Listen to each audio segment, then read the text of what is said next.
కుప్పంలో సీఎం చంద్రబాబు మాట్లాడుతున్నారు. ఇప్పుడు లైవ్ చూద్దాం.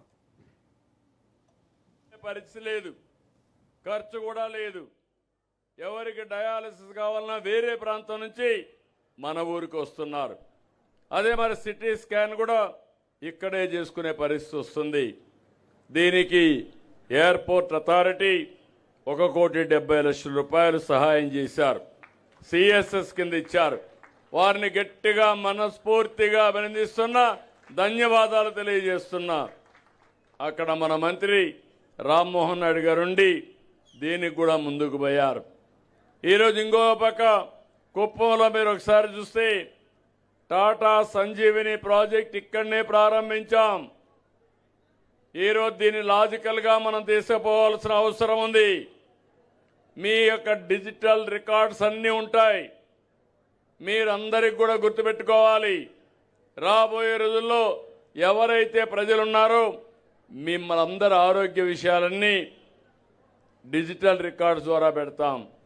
నేను ఒకటి ఆలోచిస్తున్నాను, ప్రపంచంలో ఉండే మెడికల్ నాలెడ్జ్ని మీ ఆరోగ్యం కోసం మీ ఇంటికి తీసుకొచ్చే బాధ్యత ఈ ప్రభుత్వం తీసుకుంటామని కూడా మీ అందరికీ హామీ ఇస్తున్నా.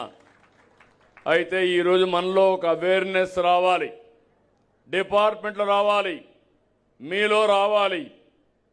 దీనికి రాబోయే రోజుల్లో నేను ప్రివెంటివ్ హెల్త్, నేను అనేక సార్లు చెప్పాను మీ అందరికీ, మనం తినే తిండిపైన మన ఆరోగ్యం ఆధారపడుతుంది. ఎప్పుడు రామ్దేవ్ బాబా ఒక మాట అంటూ ఉంటాడు, మనిషి జీవితకాలం 120 ఏళ్ళు. 120 సంవత్సరాల్లో తినవలసిన తిండి 40 సంవత్సరాలు తినేస్తున్నాం. అందుకే అన్ని సమస్యలు వస్తున్నాయి.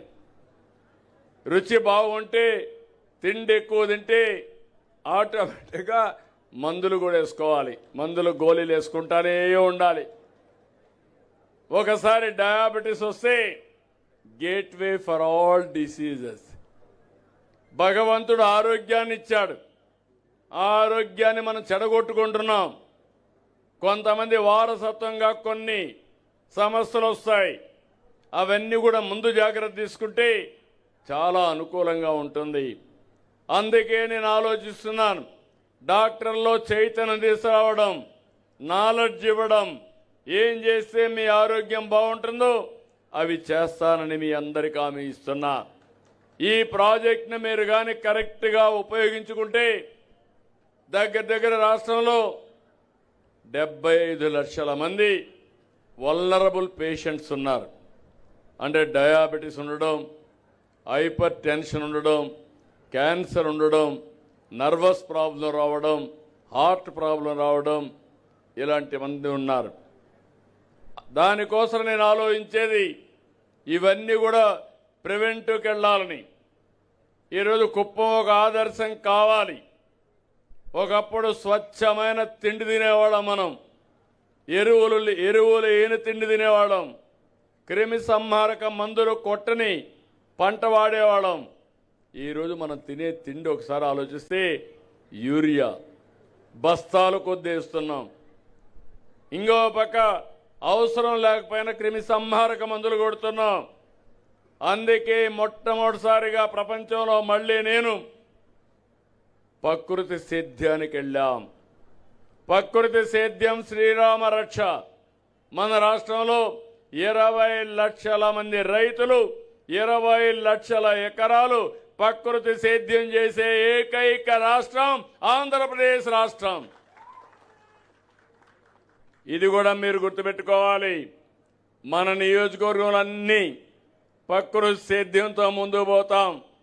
సంజీవిని ప్రాజెక్టు పెట్టుకుంటాం. అక్కడ పండించిన పంటలే మనం తింటే మన ఆరోగ్యం కూడా బాగుంటుంది. నేను అనేక సార్లు చెప్పాను, ఫుడ్ యాజ్ ఎ మెడిసిన్. తిండి కానీ మందుగా మీరు వాడుకుంటే, కిచెన్ని ఫార్మసీగా మీరు వాడుకుంటే ఇంకా హాస్పిటల్కి పోయే పని లేదు. ఈరోజు మనం హాస్పిటల్ పోతున్నాం అంటే దానికి కారణం మన అలవాట్లు, మన తిండి అలవాట్లు.